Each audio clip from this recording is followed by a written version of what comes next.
All righty. What's up, everyone? As you heard, recording in progress. This is a new episode of Sports Harder coming at you live on this hot summer day, at least in Virginia. I don't know about Utah, but man, it is hot in here. So take off all your clothes. I am getting so hot. I want to take my clothes off. Like like not having a car with AC is not good right now. Like not the ideal situation. But No. but we're excited. We're here. We're ready. We got some exciting stuff to talk about. It's been a while since we've done our last episode, but as always, I am your host, Maddie Lukewarm Ice, and my co-host for the evening is Chris the Gorilla Binder. What's up, guys? I like that. I like that. Adding that in there with the flex. I like it. It's a good combination. Yep. So how's it going there in Utah? Let's get the update. Hot, man. We've already had more 100-degree days than ever before. Like normally we have like 100-degree day in June. Like the hottest day before in June was like 101. We reached 107 last week. We've had like 2 weeks straight of 100-degree plus weather. It's terrible. I hate it. Terrible. I went up camping this weekend and it was like 80 degrees up there. It was perfect, cloud cover, so beautiful. Man, that's the way to go if you're camping, man. 80 degrees, that's like spot on, like perfect. Yep, it was nice. Man, awesome. Well, a lot of stuff to dive into, a lot of stuff to go over that we've been missing. We'll go over the quick stuff, kind of the quick pointers before we get into like the really major things of like NHL Stanley Cup Finals, obviously, NBA Western and Eastern Conference Finals. But I want to start off with a little NFL, and of course, you probably know where I'm going to go to since you're a Raiders fan. But Nassib officially, coming out and saying that he is gay. He's the first active NFL gay player. Obviously, back when it was the St. Louis Rams, they tried to draft a gay player in Michael Sam, but then they ended up cutting him. They didn't keep him. So Nassib is the first active gay player, and his jersey sale, obviously, especially with Pride Month, is now the number one selling jersey in NFL in the NFL right now. So your take on with being a Raiders fan and stuff like that, and kind of the implications that you feel, positive and negative for him, in his future. How is this going to shake up now that he's decided to be the first person? Well, I'm hoping that actually what happens is now that he's got it off his chest, the team has all supported him on it. I think the team probably knew before he announced it to the world. Honestly, just the way they reacted, they're like, dude, we already know. So we're good. We're good with Carl Nassib. We like him. Hopefully now that that's off his chest, he can be the player that he was in college. Like the dude was a monster in college. He was okay with Tampa and he was garbage with us. Like he hasn't done anything with the Raiders at all. So I'm hoping now that that's off his chest, he can really just step up and just play football. Like, I don't care that he's gay. It doesn't bother me at all. Like, I went and got a new tattoo, so I'll show it off. Hold up. Turn it here. It's a little pride dinosaur. It's got the rainbow down his spines. Got that matching with my cousin, or my niece. Sorry, not my cousin. But it's to support pride and show that I'm an ally as well. So I'm not gay. I'm not bi. I'm not trans. I'm not any of that. But, I'm an ally. I'll help anybody that I can. But honestly, it's all about football. Like if the dude can play football, he can play football. If he can't play football, it ain't because he's gay. Like he's shown that he's a damn good football player.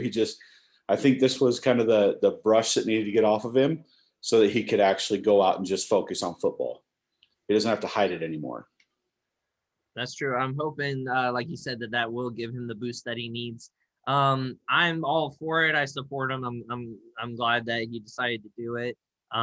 It's one of those things where I look at both sides of it because I'm the same way where I'm not gay or trans or anything like that. But a saying that one of me and my mission companions used to say all the time: "People are people.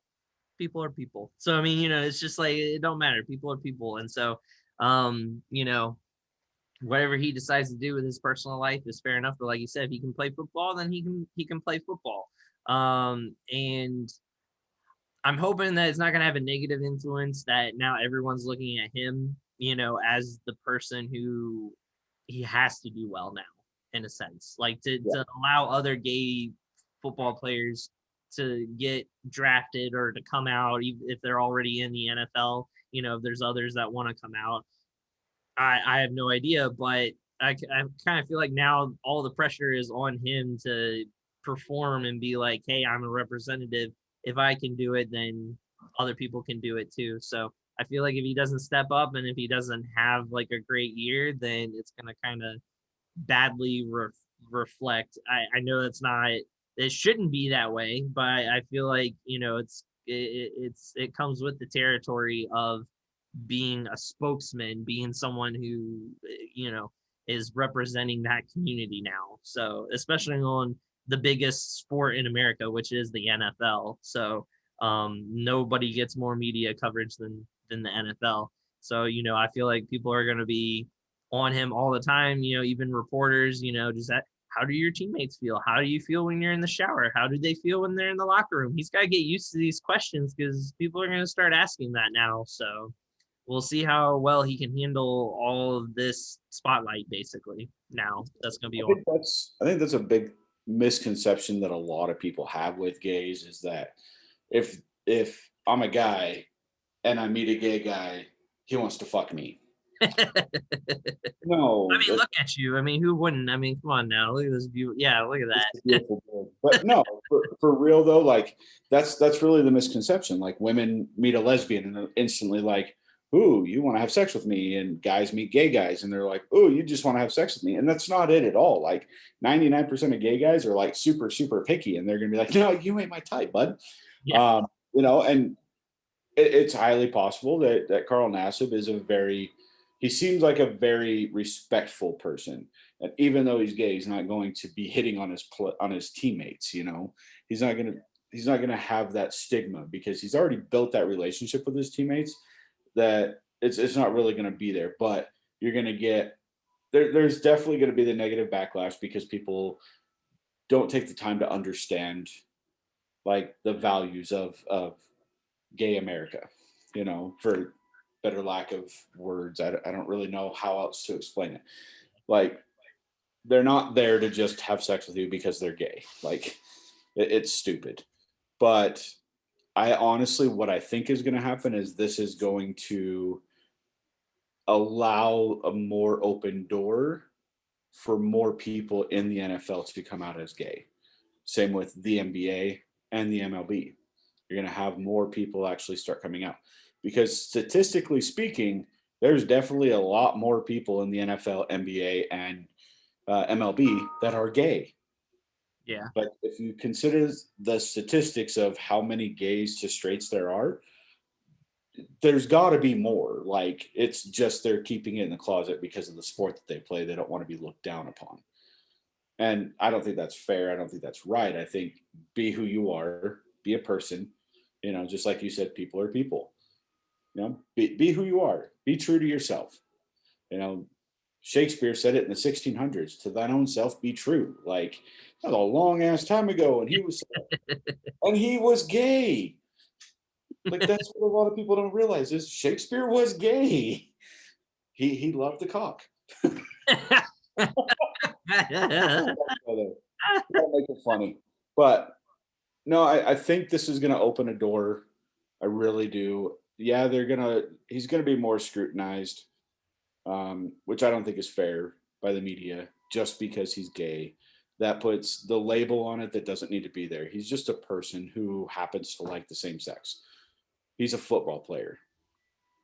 Like, football is honestly one of the most homoerotic sports there is. Like, I mean, the quarterback goes up and taps his center in the nuts. Yep. The ball. They're wrestling for a ball. It's a pretty homoerotic sport. Same with like professional wrestling. WWE. It's Yeah. pretty homoerotic. It's dudes running around in like bikini briefs, wrestling, and like putting Vaseline on each other. Like Yeah. for us to say that it's not homoerotic is pretty ignorant, you know. Yeah, that's very true. Well, we'll see how things shake up for him for this season. Like I said, I hope the best for him. So we'll see. Something fun that I thought we could do as just like a fun question. I've been looking into it, and I'm pretty sure they still haven't announced it yet. So HBO Hard Knocks. It's actually I really enjoy watching it every year. Last year it was gosh, why am I blanking? Oh, it was the Rams and the Chargers because it was two LA teams. So Yeah. they did two teams, and I think it was the first time they've ever done two teams. Um, so this year, if you had a team that you wanted to see in HBO Hard Knocks, aside from your own team, obviously, who would you want to see this year go, behind the scenes and have a good look see on how their off season has gone? Well, my team was 2 years ago, so they're not going to do the Raiders again. Um, I would like to see the Ravens or the Bucks. Well, the I want Bucks to see won how the Tom title. Brady They won't do that. is. Huh? With the Bucks winning the title, they won't do that. They never do a Super Bowl winning team. They always do losing teams who had a losing record. I know, but I'd like to see how Tom Brady really acts in like camp and stuff. But I think a good team to actually do like I think the Browns would be amazing. Okay, they did them a couple years ago too, didn't they? They did them like 4 or 5 years ago. I think they were one of the first teams they did Hard Knocks for. True. But when they got Baker Mayfield, I know they were on there again. I remember his run trying to compete against Tyron Taylor to see who was going to get the starting job. And Deshaun Kaiser. Yeah. Well, for me, I'd tell you who I think would be very interesting is the Jacksonville Jaguars. Obviously, with having the number one pick with Trevor Lawrence and seeing everything that he has to do. But they're an interesting team. They have a brand new head coach, to see how he's transferring from college to pro and Urban Meyer. Travis Etienne, him and Trevor Lawrence, both from the same college, now playing together, you know. It'd just be interesting to watch them and see exactly, how well they can do this year and how quickly they can get Trevor Lawrence ready for week one.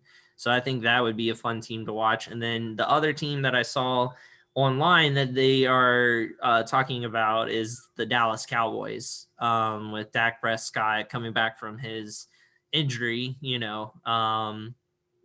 It's they've done the Dallas Cowboys a couple times because it's America's team, and so people like to watch it. I know they did one with when Tony Romo was on the team, obviously. America's team. But that could be interesting as well, just with Dak and everything, and him coming back from his injury. So I know they've been talking about that.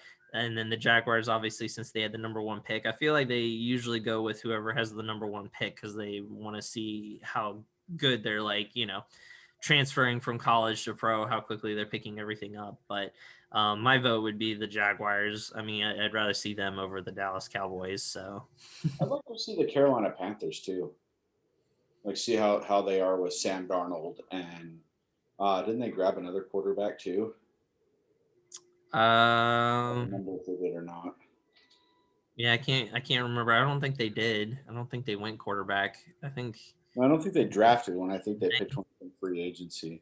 didn't they get defense? I'm pretty sure when they had the draft. I'm pretty sure is the way they went. Obviously, the Jets are a team that HBO is thinking about as well, just because, again, how bad their record was and new head coach and having the number 2 overall pick. So, and Zach Wilson. So, I don't know. A lot of interesting teams that they could go with. Like I said, I still don't think they've officially announced like a team that they're going with. And I would think that they would do it. I mean, they did it during COVID, so I mean, you would think they would still do it this year as well, with COVID kind of dying down as much as it has. So Yeah. Oh, they did not pick up another quarterback. They have Sam Darnold as their starter, PJ Walker and Will Greer as the backups.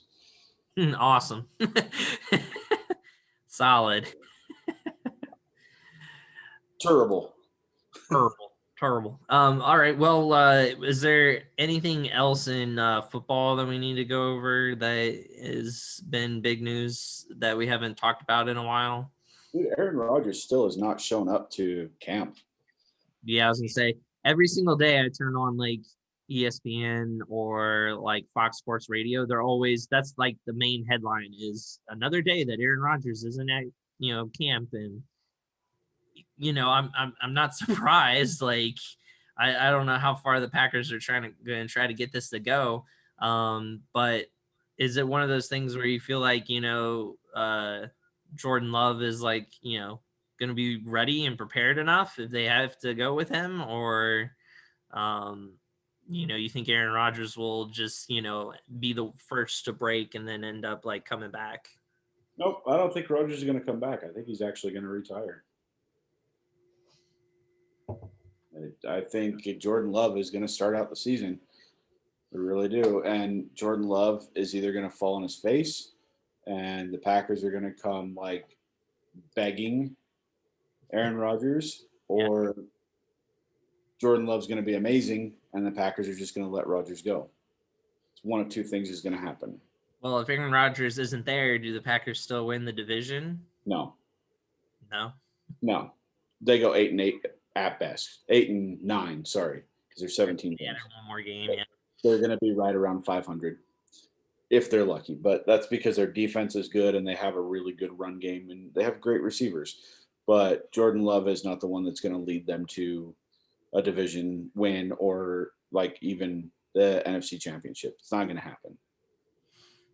Alrighty, fair enough. Yeah, I kind of agree. I mean, it's if it's gonna be Jordan Love, I mean, who you got in that division? You got Jordan Love, you got Kirk Cousins, gosh, the Bears that had the Ohio State guy that Justin Fields. yeah, Justin Fields, and then who's the last one? Then Jared Goff.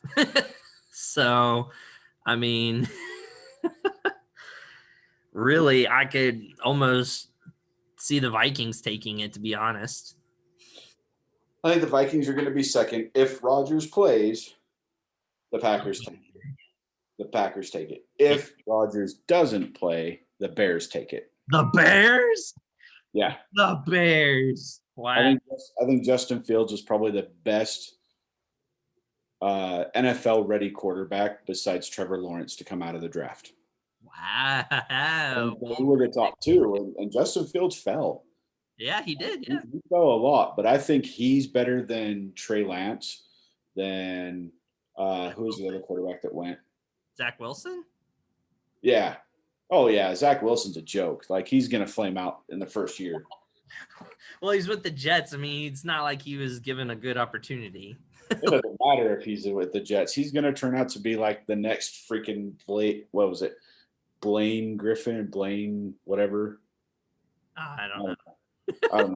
The dude that was like supposed to be the next big thing for the Jaguars, and he played like 3 games. Blaine Gabbert, that's his name. And now he's got a Super Bowl ring because he's Tom Brady's backup. Like, oh my god. Yeah, Blaine Gabbert was supposed to be the next heir apparent like Tom Brady or Peyton Manning, and like, dude, he sucked, and that's going to be Zach Wilson. Dude, now with you saying like the Bears, if Aaron Rodgers isn't coming back, would win it. You're getting me all like hyped up for like our predictions, at the beginning of the season, when we predict like who's gonna win each division. Now I'm all like hyped up. I'm like, oh, I want to do it now. But we gotta wait and see, like you said, Aaron Rodgers coming back, not coming back. We gotta wait on a bunch of stuff to go through. I guess we hadn't talked about last time, something we could cover real quick. Julio Jones, being traded from the Falcons to the Tennessee Titans for practically nothing.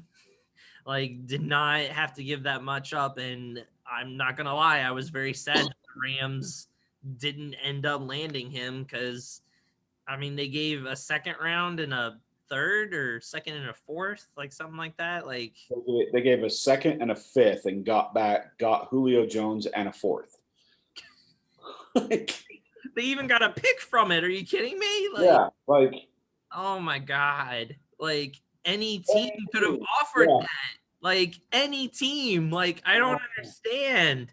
But the Tennessee Titans are the ones who win the lottery. So does this rejuvenate Julio Jones being with Tannehill and that great running game in Tennessee? Like, does this give Tennessee the edge that they need to take out like a Chiefs? Because I mean, the Chiefs are kind of sorry, I know they're in your division, but the Chiefs are kind of the ones that has to get dethroned at some point. So, you I know, don't think it gives Tennessee the number one seed. I think the Chiefs are still the number one seed, but I think it puts Tennessee in contention in the AFC Championship against the Chiefs. Like, hint, hint, my predictions a little bit there. Um, just because, I mean, dude, you're going to try to stop Derrick Henry, and you have AJ Brown and Julio Jones. Like, who are you going to guard? right? Pick your poison type of thing. Give a better quarterback than Tannehill, then yeah, they're going to overcome the Chiefs. I don't think Tannehill is the quarterback to lead the Chiefs, just like I don't think Carr is really the quarterback to lead the Raiders. I love Carr, but he's not going to do it. He's not the quarterback to actually lead our team to a division win or a Super Bowl. Like, had we gotten Tom Brady in the Tom Brady sweepstakes, that we might have won a Super Bowl. Just saying. He might have been able to utilize Henry Ruggs a little better. But no, with Tannehill leading the Titans, it's a possibility. I mean, there were games that we watched that the Titans won that Tannehill threw for less than 100 yards Yeah. because Derrick Henry went off for like almost 300. It's like, as long as you've got Derrick Henry running the backfield, do you really need Julio Jones? Do you really need AJ Brown? Like, that's going to be the best wide receiver tandem in the league, I think, honestly. The thing that's hurting them is they lost Johnny Smith as their tight end.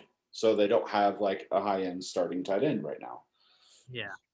But, they could make a push, but I don't think they have the push to get past the Chiefs in the playoffs. They may, if they play them in regular season, they may actually beat them. But I don't see them getting past them in the playoffs because Patrick Mahomes is a different beast in the playoffs. Yeah, he turns it up a notch. That's for sure when it comes to that. Yeah. Yeah, I mean it's hard to say that it gives them an edge over the Chiefs. I mean, obviously, it's gonna it's gonna help them. It's not gonna hurt them to have a player like Julio on their team. It gives them, more weapons, like you said. But I don't know if it's enough to overcome the Chiefs. But any given Sunday, you never know. And if the Titans are on their A game, they could possibly do it. The Browns are going to be someone to look out for as well, in the AFC. So, Yeah. a lot of hard teams in the AFC this year. So we'll see how that plays out. So yeah, I think that's about it for NFL. Unless there's one other thing that you are aware of, I had just thought of the Julio thing off the top of my head because it had been a while since we had done a podcast. I do know that like I've been watching some updates for like different camps, like training camps and stuff. And Mac Jones is actually kind of the favorite to start for the Patriots over Cam Newton now. He should. I He mean, made a great impression with Belichick. yeah, he should be. I mean, Cam Right? not the answer. I mean, I'm sorry. He's done in the NFL if you ask me. I don't think Cam can survive. So, um, I yeah, don't think he's got the arm anymore. Like that's he what throws so many in the dirt. he just Yeah. so yeah, I agree. I just unfortunately it sucks to say that about a player, but yeah, it doesn't seem like he really has anything. I mean, they can put him in for like trick plays on the goal line, because that's basically what they did with them all last year. Every time the goal on the goal line, they had them run it in, so maybe they could still do that this year. But other than utilizing them for that, I don't really see any point. So fun little thing to throw out there too. You know, talking about what's been going on in the off season and stuff like that. So with Matthew Stafford, I thought it was funny. The new Madden 22 trailer came out, and of course, Madden decides to throw some shade at my team, and they have in the trailer Matthew Stafford throwing an interception to a Detroit Lions player. And I was just like, wow, really? You're just gonna throw shade like that, like after we get him, Well, Um, lucky for Matt Stafford, that's the only team that he hasn't thrown an interception to. hey, yeah, true. So I mean, uh, so we'll it's funny because he's been looking pretty good, obviously, but it's easy to look good without pads and in game stuff. Um, I'm excited. I'm not gonna lie, like I'm not a Rams fan, but I'm excited to watch Jalen Ramsey pick off Jared Goff for a pick six. Like I'm right? excited for that.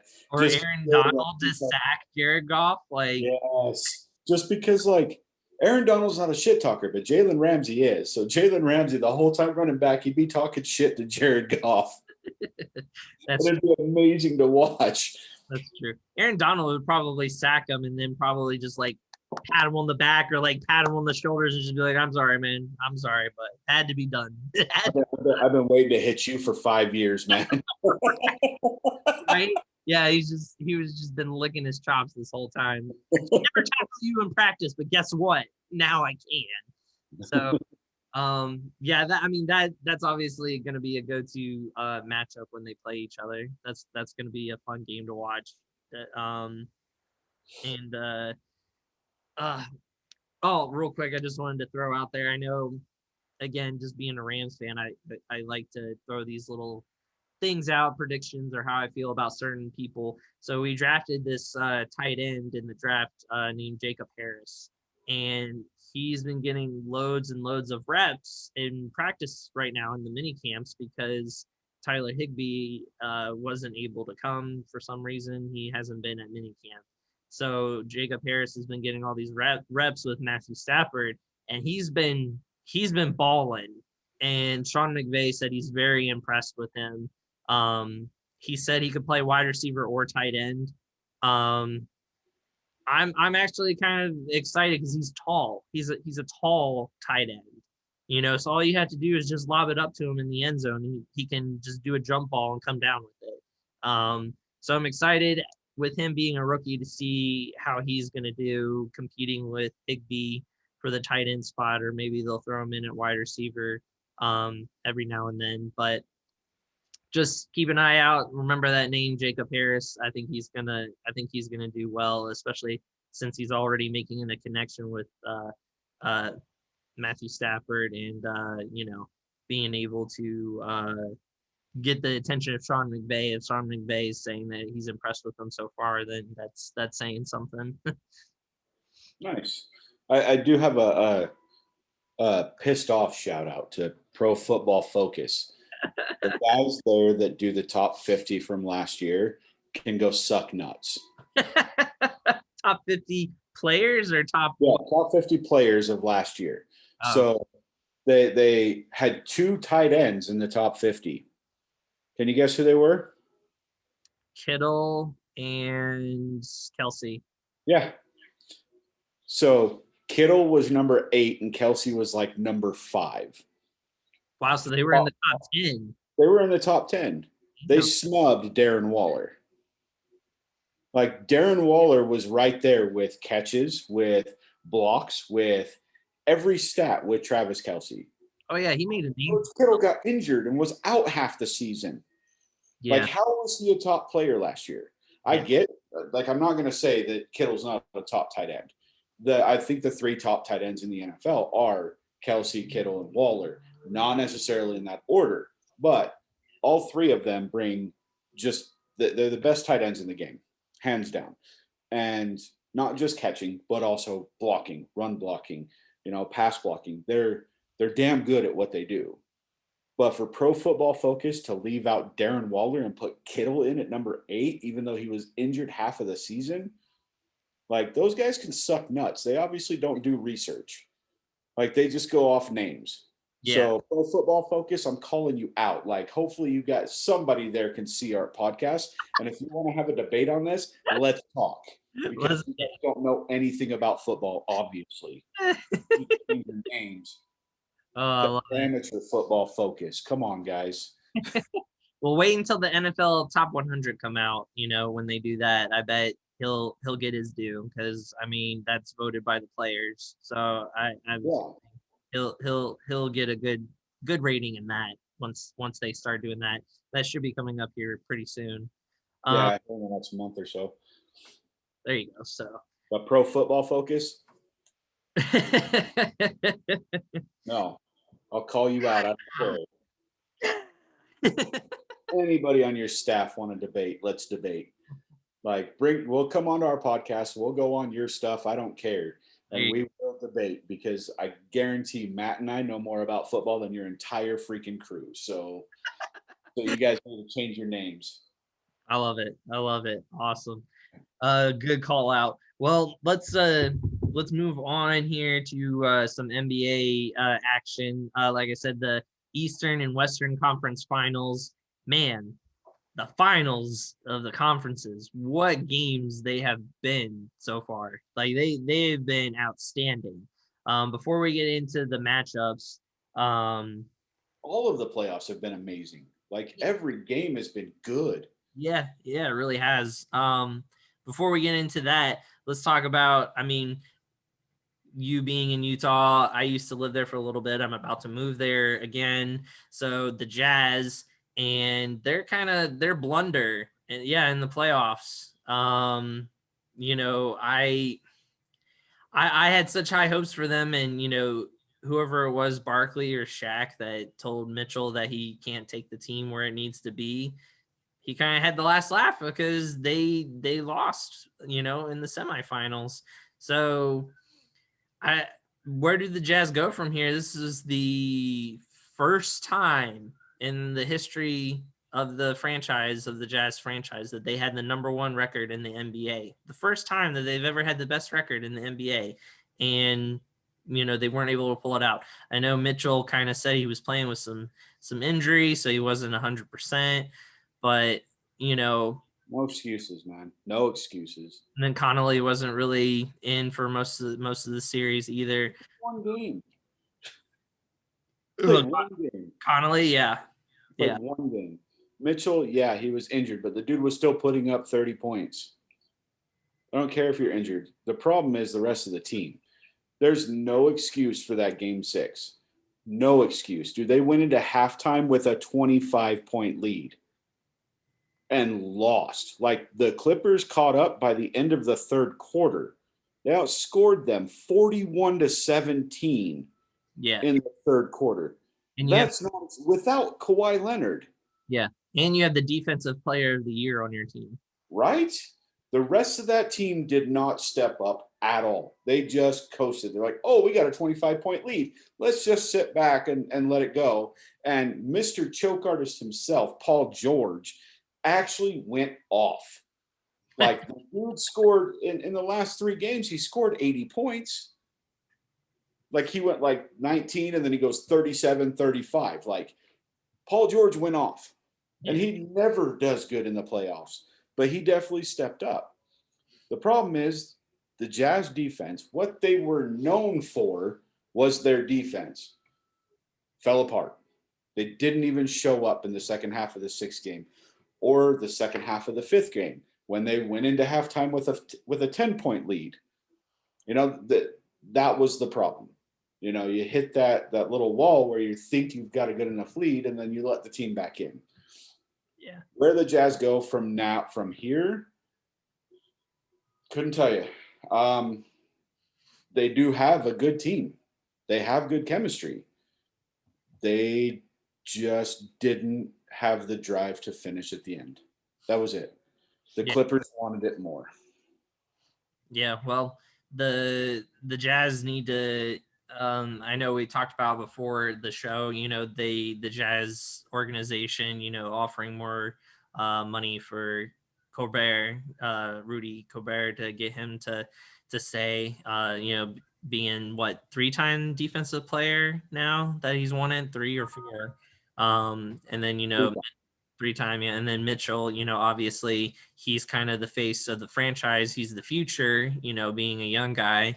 But those other pieces that they have right now, they got to try to keep them as well, to try to keep this team together and try to make another run.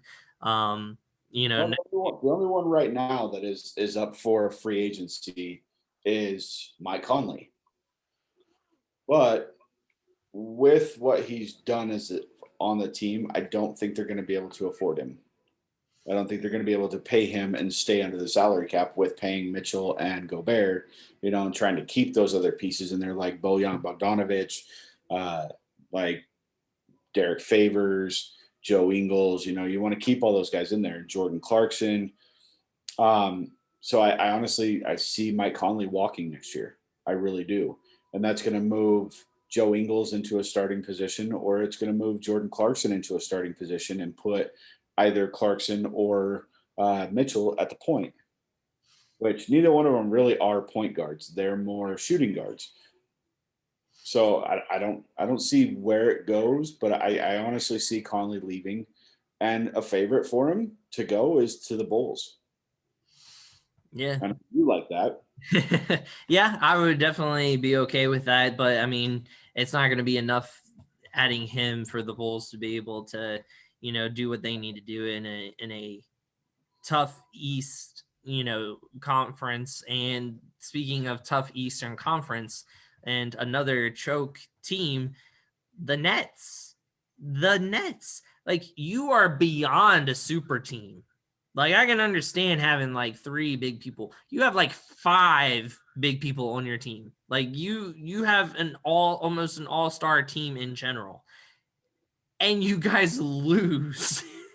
Like, I just can't even comprehend it. They keep on talking about how KD is the best player in basketball right now. That Kevin Durant is the best player in the NBA, but he wasn't able to take his team to at least the finals. So I can't view the Nets season other than a complete catastrophe and failure with Yep. all the players that they had, and they couldn't do it. Like, Well, what's funny is it was always in the matchup with the Bucks. It was the home team that won every game until Game 7. yeah, And then the Bucks go in and disrespect the freaking Clippers, or the not Clippers, sorry, the Nets. yeah, And I mean, beat them down. I think they beat them by like 12 points. It yeah, wasn't a close game. That's the thing. Like, it seemed like it was going to be closer than that because no, they beat them like 109 to 105 because it was like 108. And Kevin Durant threw up that weird ass air ball to try to tie the game and looked completely shocked that it missed. I mean, he was completely off balance, falling away, shooting weird, yeah. and balled it. And then somebody fouled Giannis, and he made one of 2 free throws, and that was the end of the game. There was like 2 seconds left. But yeah, it just, I don't know, man. Kevin Durant's a great basketball player. I'll give him that. He's one of my favorite players in the league right now. But the Nets losing, absolutely a catastrophe, absolutely a failure. I think Tyronn Lue, I think he's the coach of them, right? No, he's the coach of the Clippers. That's right. Who the hell's the coach of the Nets? Nash. Steve Nash. Yeah, Why are they hiring players as coaches? Like, dude, didn't Chauncey Billups just get a job with the Blazers as a coach? Like, he what did. the hell? And Jason Kidd just got a job as well, for one of the other teams. I can't remember who it was, but another team hired Jason Kidd. Why? Like, no. Go coach. The Go coach. next Steve Kerr, basically. They're trying to find the next Steve Kerr because he led the Warriors to all those titles. Steve Kerr didn't do crap. That was Steph Curry and Klay Thompson. That was not Kerr. They just had the skill. But honestly, I think what happened with the Nets was they had a good chemistry, they had a good team, and then they just added too many pieces. I really think adding Harden was kind of the hair that broke the camel's back. Yeah, Like Blake Griffin was an okay ad because he's not anything that he was with the Clippers. yeah, Like not he's not Lob City just a shadow of what he used to be. But adding James Harden just took the ball out of Kyrie's hand. anymore. And Kyrie is a ball hog.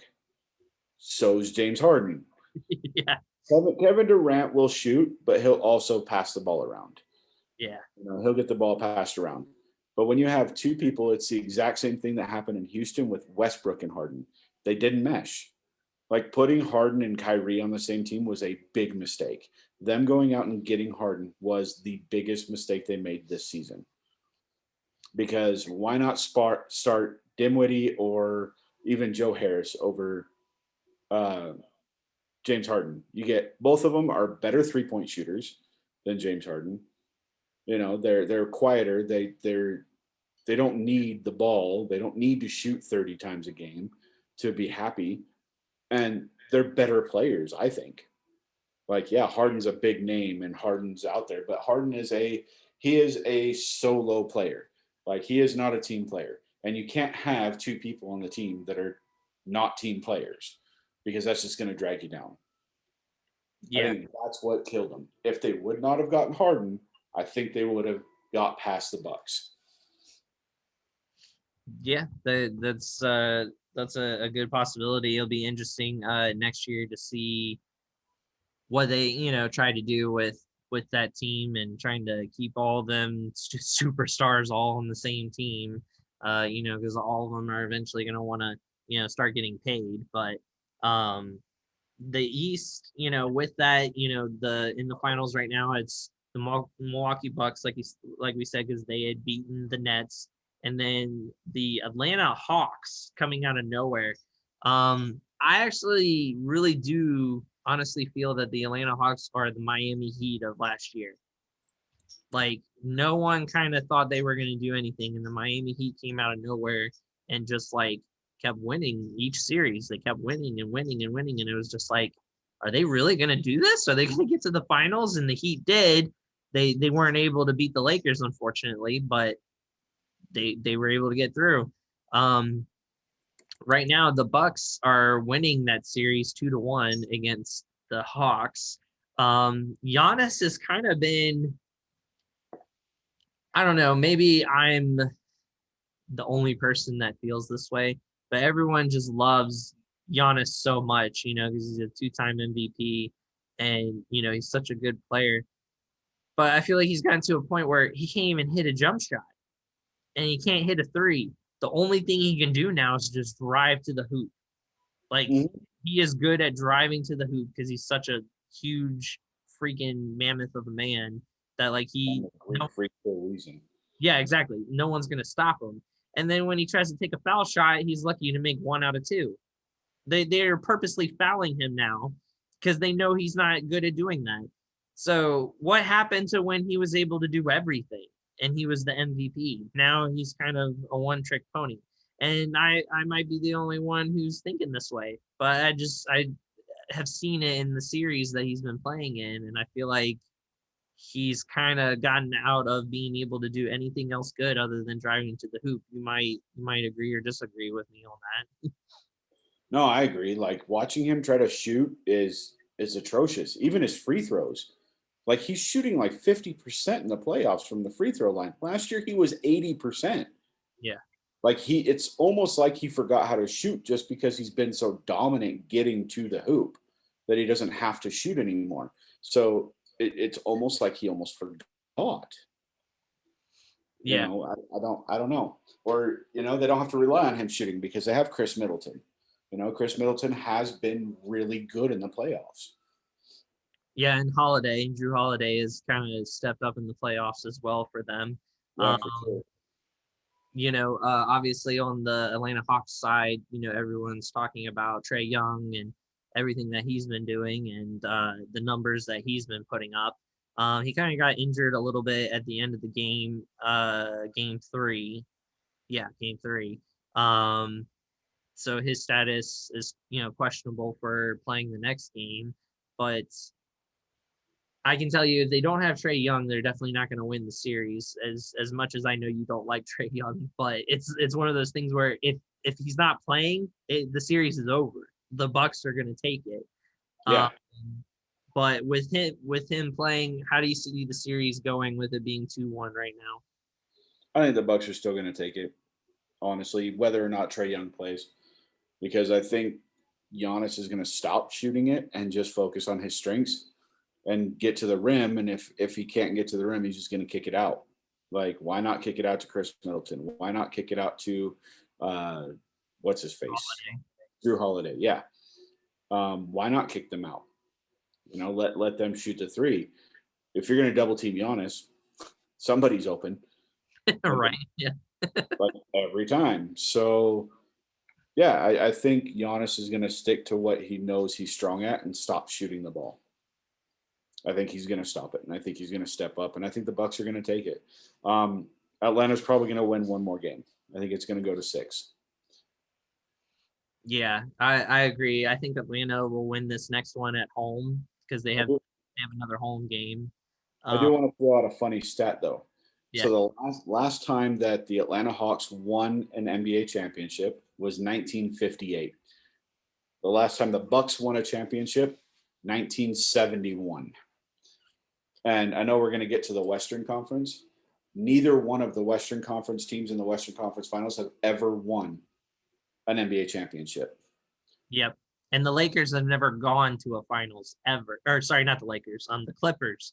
The Clippers have never even gone to a finals, Yeah. let alone like win one. They've never even been there. Like Yeah. The that's how. Suns went twice and lost both times. Yeah. So the Western conference. Yeah, we have the Suns. Who did they lose to? Who the Suns lose to? Oh, the Chicago Bulls. Jordan. I mean, everyone lost to Jordan in the finals. He went 6 for 6. So I mean, he took a couple of years off, and another team wants to win, and then he comes back and wins 3 more. yeah, exactly. That's Um, so but yeah, the Western Conference we had the Phoenix Suns and the Los Angeles Clippers, like we were saying. Kawhi Leonard is still out. He still hasn't been playing. The Suns are up now 3-1 after some crazy freaking great games that they've been playing. It's gone down to the wire. They've been fun games to watch. Some bad calls have been happening. I know that when I've been watching it. The refereeing has not been very good at towards the end, at least when it matters.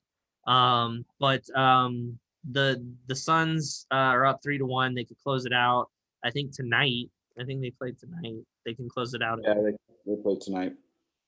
So they can close it out at home. I'll do my prediction first. I know I always have you like say yours first, but I'll go first this time. I think the Suns will end it tonight. I think they'll finish it off. It'll be 4-1, and they're gonna go to the finals. I think it's it's hard, especially with Kawhi being out.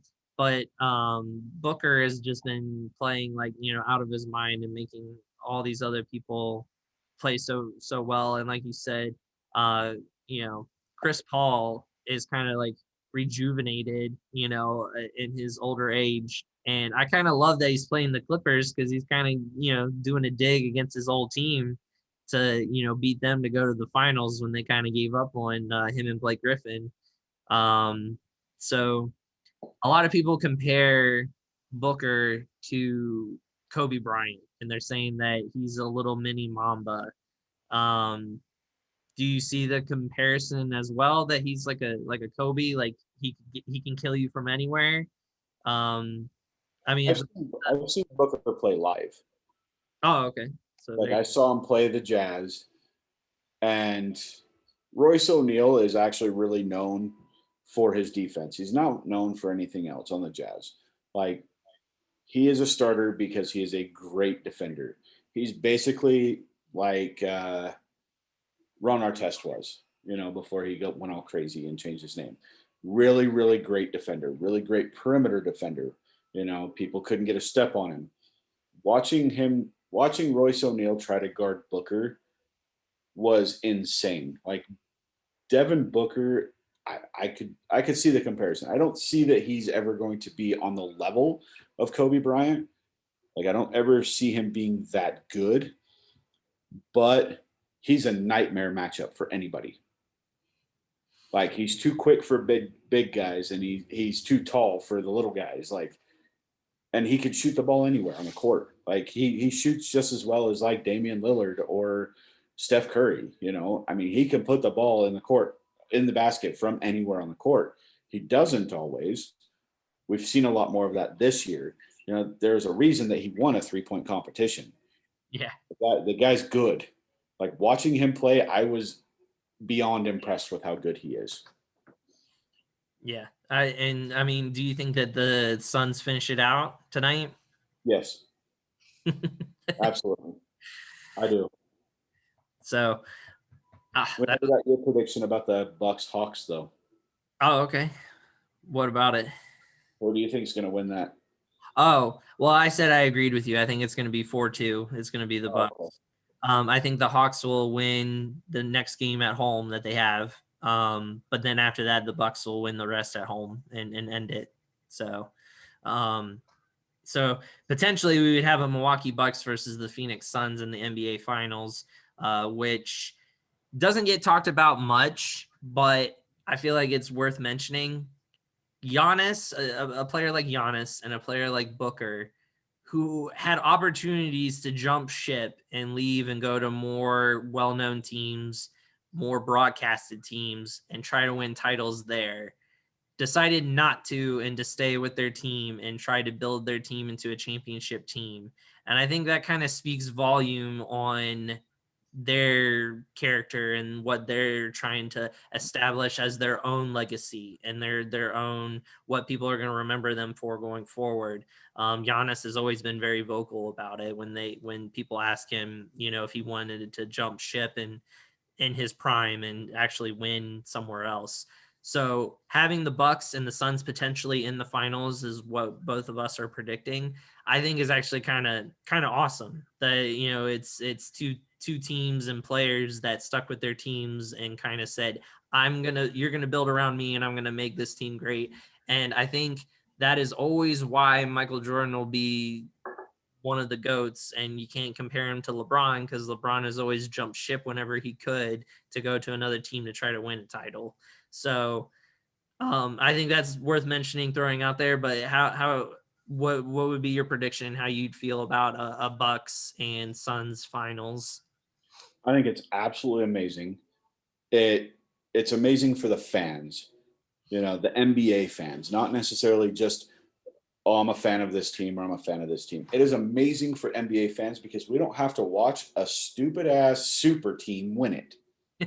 I'm tired of super teams. I'm tired of LeBron James and his cast, which is always all stars, always.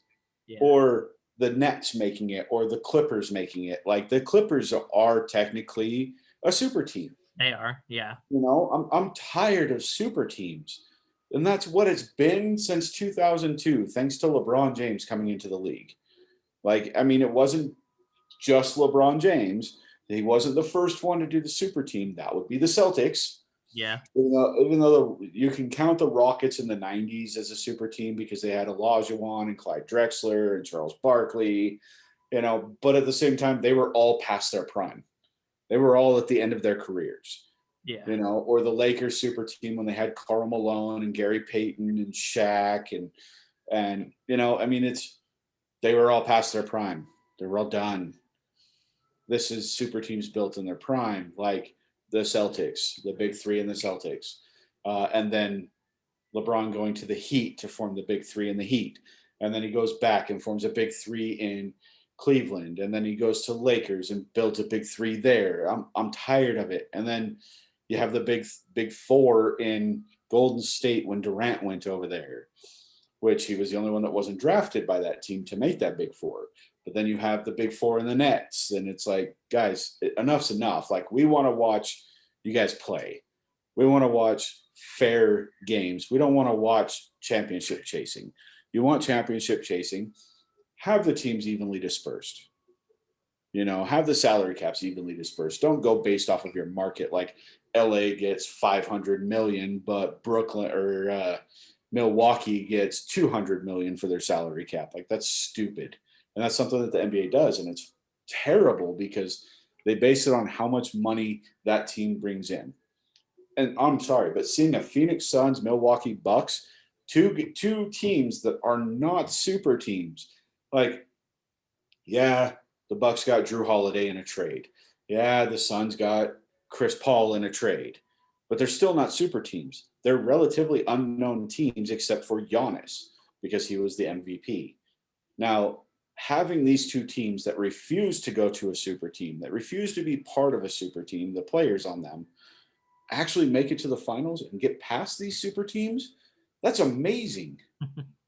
That is absolutely amazing to me because the Suns beat the Lakers.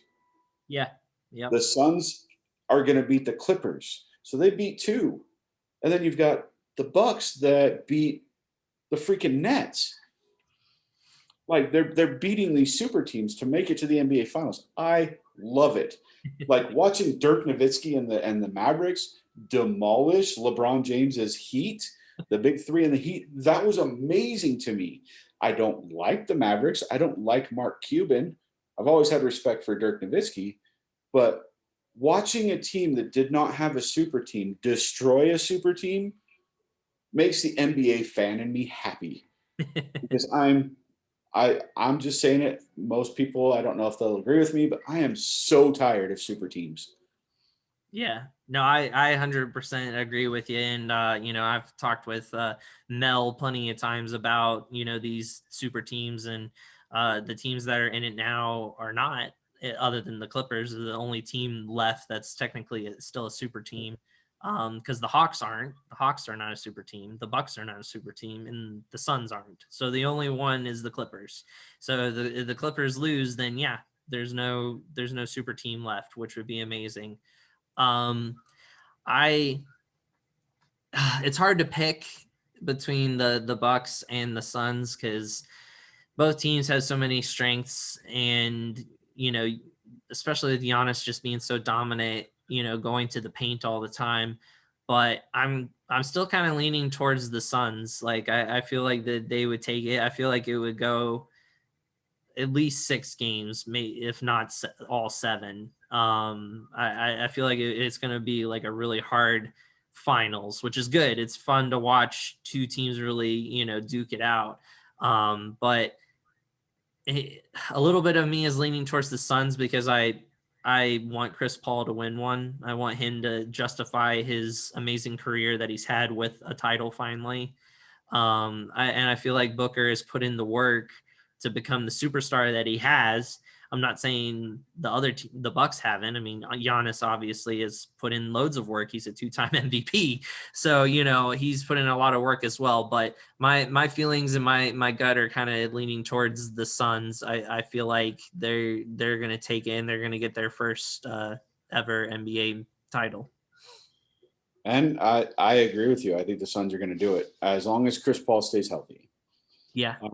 Chris Paul has been kind of the driving force that brought the Suns over the hump. Like last year, they were one of the worst teams in the NBA to being this year. They're the second best team in the NBA. Yep. Behind the Jazz. They were only a game and a half behind the Jazz to finish out the season. And they were the only team to beat the Jazz all 3 times they faced them. Yeah.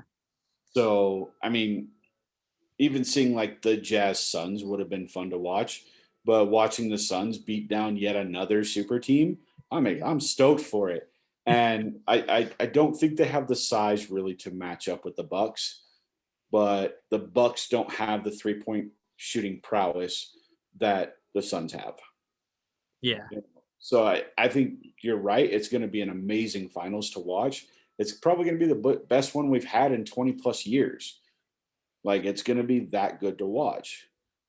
And I agree. I think the Suns are going to take it, and I think it's going to be in 7 games. Fair enough.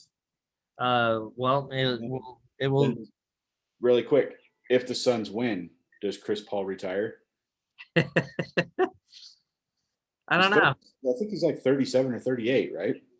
Yeah, he's getting up there. I mean, you never know. He might still think he's got a little bit left in the tank. Maybe try to do a back to back. He's only 36, so he's all right. Just take it easy during the regular season because those games never really matter.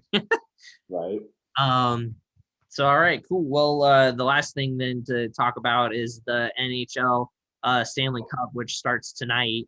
And those games have been pretty good as well. I've watched a couple of them. I usually flip back and forth between hockey and the basketball. If there's a commercial on one, I'll flip over to the other. Um, so Tampa Bay getting past the New York Islanders and Tampa Bay trying to uh in 7 games. So yeah, barely, like you're saying. They Barely, they're barely. Tampa trying to go for the repeat. I think it's been quite a long time since a repeat has happened in NHL. To have a team go back and win it again. No, Um, didn't the Penguins do that just like a few years back? I don't think it was a few years back. It was a few years. I think like 2 years, and that's not true. But as you're looking that up to see the last team to do that, The Penguins won it in 2015, 2016, and 2016, 2017. so they Like won. 4 or 5 years, 6 years. Yeah. So yeah, it's still been a while. Um, Mm. Before that, it was in the 90s. yeah. So I mean, we'll see if Tampa can do it again. I was rooting for New York, to be honest, just because New York Islanders head coach was the Washington Capitals head coach when they won the Stanley Cup, and I wanted him to kind of get another cup under his belt just to be like, "Ha, you guys shouldn't have let me go," kind of show the Capitals they made a dumbass mistake, which I still feel like they did with getting rid of him. Um, I will say, dude, the Islanders surprised me this year. Like, they were not good last year. They didn't even make the playoffs last year. Yeah, they did. They went up Did against they? the Islanders, or they went up against Tampa. It was a repeat of last year. Oh, okay. So But I they, don't remember them making it last year. But I know that, like, the Islanders have not been a good team. no, not until they got the coach. Once Yeah. he came in, he turned them Like, around. they went to the Eastern Conference Finals. Like, holy crap. Yeah, twice, back to back years. They just couldn't get past Tampa. Tampa's their kryptonite right now. And then on the other side, of course, was Vegas and the Montreal Canadiens.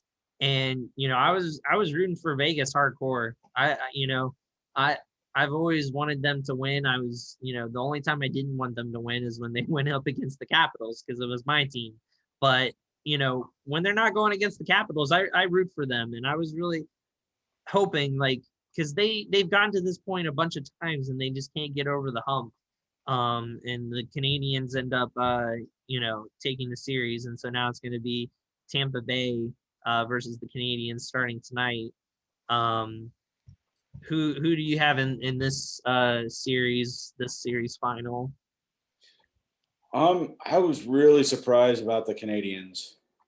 Like, not gonna lie. I Yeah. was super surprised at that. The last time that they won one was 1993. Oof. 28 years. They haven't even been to the Stanley Cup Finals. 28 years. And they fought hard. They beat the crap out of the freaking uh, Golden Knights. Like, I did not expect that. Golden Knights went up in 1-0, and then out of nowhere, like, here come the Canadians, and they just ran all over them. Like, it was brutal, you know. That being said, dude, Tampa Bay is still a wrecking horse. Like, uh, they, oh man, I think Tampa Bay is gonna win it in 6. Fair enough. I'm actually going with Tampa as well, just because the Canadians have a lot of young players on their team. I know they have like a rookie that's been playing out of his mind in the playoffs right now for them, which is crazy for a rookie. But I think Tampa being there before and having that experience under their belt, their top player on Tampa won the Stanley Cup with St. Louis. And then the next year he got traded to the Lightning. He won the Stanley Cup with them. He's going for a third straight Stanley Cup. I mean, this guy has got the experience under his belt and obviously is, a force to reckon with. So I'm gonna go with Tampa, but I think they'll win it sooner. I think they'll win it in 5 games. Wow, you're only giving Montreal one game? Yeah, just one. Wow. They're the inexperience and them not being there in such a long time. I think it's just gonna get to them. It's gonna be too much pressure. Um, so I think Tampa will take it pretty quickly from them just because of having the experience and being there last year. So, but yeah, we'll see. I mean, Tampa. I mean, they're almost the city of champions. They had the Bucks win, and then the Lightning won, and then the Rays, almost won the World Series. They got there. If they would have won the World Series against the Dodgers, then it would have been Tampa. It would have been the city of champions. Like they would have won every single major title. So, I think Tampa's going to try to. I think they'll get the back to back. I think they'll get it done. Yeah, I still think the Montreal will take 2 games, but in my opinion, you know more about hockey than I do, so yeah, you're probably right. Hey, well, we'll see. We'll see. Well, I think that's about wraps things up. I know baseball. We haven't really talked much about it this season. Maybe we'll get some more into it in the next time we do a podcast. I know the home run derby is coming up. I'm kind of excited about that because the Orioles have done diddly crap this year. They've done worse than crap. Like they have been just terrible. But Trey Mancini, our first baseman, is entering the home run derby because he's been having a great season, and I think it's great too because obviously he overcame cancer and he's a cancer survivor. Um, I think it's just great that he made that comeback and he's playing this season and he's going to be in the home run derby. So it gives me a little glimmer of hope that we might be able to at least have that notch on our belt that he could win the home run derby because that's about it. We're not going to have anything else going for us. So I would at least like that. That would be nice. And I just love him as a player and I love his story. So I'm rooting for him in the home run derby. Nice. I'm actually rooting for this Shohei Otani guy. Oh, the pitcher for the Angels. Yeah. Yeah, he's a pitcher. He's got like a sub 2 freaking ERA, and he's batting 277 with 25 home runs. Like, what the hell? Got to be like the best 2-way player to ever come out. Like, he's 6'4". He's only making $3 million this year, and he's just crushing everything. Yeah. I mean, he was like the big name that all the teams were trying to get when he came from Japan, was it? I think it Yeah, he came from Japan. He played for the Nippon Ham Fighters. was. There you go. He was sought after by all the teams and he ended up landing in with the Angels. So I mean, I'm not surprised he's been, living up to the hype. I mean, ever since he's been here, he's kind of, been a home run machine, at least when it comes to being a pitcher. So yeah, it would be interesting to see a pitcher in a home run derby. See how that goes. Right? Um, It's gonna so be fun to watch. something fun to watch. To be honest, I haven't really been a big fan of baseball. Let's throw out a topic real quick before we wrap things up. Just real quick. Um, so right now, baseball is having this thing with pitchers cheating and that they're putting stuff on the ball. It's under their hat. It's in the, over here, or they'll like do their back pocket, and then And their glove. their glove, yeah, yeah. And the coaches, the managers are now allowed to ask the umps to go and check after a pitcher has pitched. And it's gotten out of hand. Like Max Scherzer of the Nationals got checked 3 times in one game. And it's just like, okay, you didn't find anything the first time. You didn't find anything the second time. Like now you're just trying to get the pitcher off of his game. You're trying to get him out of his groove, you know. And, Clayton Kershaw basically said there should be some punishment for managers who request the umpires to check the pitchers and then they don't find anything. There should be some type of punishment on the managers. I don't even know what type of punishment he's even talking about they could do. I don't even know what the MLB could think of for something like that. But he, as a pitcher, feels like coaches are trying to do it to throw people off of their game as well. Um, and we've seen pitchers getting so angry and so upset that they're starting to take their belts off and pull their pants down on the field while the umpires are checking them because they're getting so pissed about this. Um, Right? Didn't they ejected one of the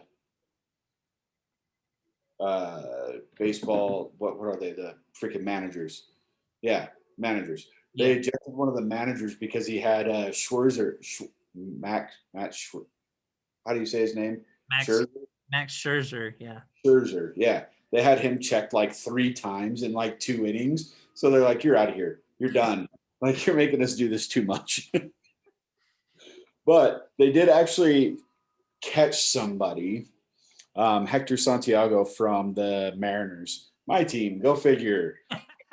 They said it failed a spot check in the foreign substances, so they actually ejected him and took his glove, put it in a bag that looked like a regular drawstring kitchen trash bag to send off to a lab, rather than having an authenticator there on site. And then after the game, Santiago said, "All I used was rosin. Like I rosin both sides. I hit my glove on both sides, and I happened to get some sweat in there as well. And sweat mixed with rosin is a sticky substance." He's like, "It wasn't meant for me to be cheating. It was just something that happened in my glove, and I tried to wipe it off, but it was sticky." He's like, I didn't put it on the ball. It never touched the ball. So like it right now it's his word, and they haven't had the lab results back yet to show what was in the glove. But I mean, if it's just rosin and sweat, that's stupid. Because are you really going to take the rosin bag away from pitchers? Yeah. Yeah, that's true. And pitchers have said, if you want to do that, if you want to take that away from us, then you'll see more batters getting hit by the ball. They were like, if you want more batters to get hit, that's fine. Like they were like, we're fine with that, but we'd rather not have to hit the batters all the time with the ball slipping out of our hands. And I agree with that. And I think it's just crazy. The Major League Baseball has so much cheating going on, and they're worried about so much cheating. The Astros, however many years ago, with the hitting the trash can at the World Series, and the Red Sox doing it, and then now this with pitchers. Like, baseball is kind of just frustrating me right now, and it's not what it used to be. It's not exciting anymore. You don't watch it to see like a Barry Bonds and a Mark McGwire try to beat the home run record, or I don't know, something exciting like that, or Cal Ripken breaking the record. Like, I feel like there's just no excitement. It's all just about teams trying to see what they can get away with now. How much can they bend the rules to be able to get away with what they can get away with to be able to win? And so it might just be me, but in my opinion, baseball is just frustrating me right now with everything going And there was a whole big thing earlier this year about Fernando Tatis from the Padres stealing signs because he looked down on. and then he hit a home run. Like, part of the game, guys. That's what it is. Like, you look for like batters. Look, if you want a prime example, watch the movie Mr. 3000 with Bernie Mac. Like, yeah, it's a funny movie, blah blah blah, but when he's actually goes back into the league, spoilers, but if you haven't seen it, that's your own fault. When he goes back into the league because he finds out he's like 3 hits away from 3,000, he goes back into the league. He actually like comes back to the dugout after striking out on somebody and goes, "Hey, the pitcher actually tips his arm in a little bit when he's throwing a curveball. Keep an eye for that. Keep an eye on that." Like they talk, they see little ticks like that pitchers do, Yeah. you know. And honestly, if you look back at like Hank Aaron, Roger Maris, Babe Ruth, the big home run hitters back in the day, Lou Gehrig, Mickey Mantle, they were going against pitchers that had Vaseline in their hats, Yeah. and they were still able to hit off of them. I think, honest to God, a pitcher having a sticky substance on the ball is a good thing because it keeps them from hitting the batters. It allows them to have better control on the ball. Like that's what the rosin is for. That's what a rosin bag does, is it dries out your hand Yeah. so you can grip better. Are they going to take rosin bags away from bowlers? Because we use them as a bowler as well. Yeah. Like dries out our hands so our hands fit in the ball better, so we can actually grip the ball better. It's things like that. Like the whole like, oh God, it's cheating, it's cheating. It's gone overboard. I completely agree with you. And I used to love baseball. Now I struggle watching it because it's one thing after another. Like it really is. We've had more strikeouts this year than we've ever had. And that's why they're leaning towards pitchers cheating. Yeah. And the difference is we crack down so much on steroids that players aren't beefing up and able to hit the long ball as well. Yeah. Like the NBA or an MLB leader right now for home runs, I think is Fernando Tatis at like 29. Like he's on pace to hit 50. Like we haven't had that low of home runs in a long time. Yeah. But I struggle like you do. Like I really do. I love baseball, but it's not fun to watch right now. Yeah. It hasn't been for a few years because it's nothing but cheating scandal after cheating scandal after cheating scandal after something else. And it all started with the doping schemes, like with McGuire and Sosa, like, and the corked bats. Who the hell cares? Just let them play. Yeah. Yeah. No, I definitely agree. Well, we'll go more into like standings and how the each thing like conference is looking next time when we're on here. As always, we appreciate everyone for watching and listening. We'll have another episode coming at you later on. Of course, we're always excited once fantasy football starts and being able to make our predictions and different things like that. We always look forward to that the most. But how to follow us, on Spotify, Apple Podcasts, all that stuff. You know how to find us on Facebook and Twitter. Tell your friends, share it, like it, do all the fun stuff that we appreciate. Earl Thomas still not signed, and I can say that because I just looked. He hasn't retired yet, so he's still not signed. And that mini camp starting, that's not a good sign. So not looking good for him at all. But hey, I mean, until he retires, that's our best way to end the show. So he's gonna keep us in business for a little while. But we love you guys. We appreciate you guys, and we will catch you guys on the flip side. Later. Peace.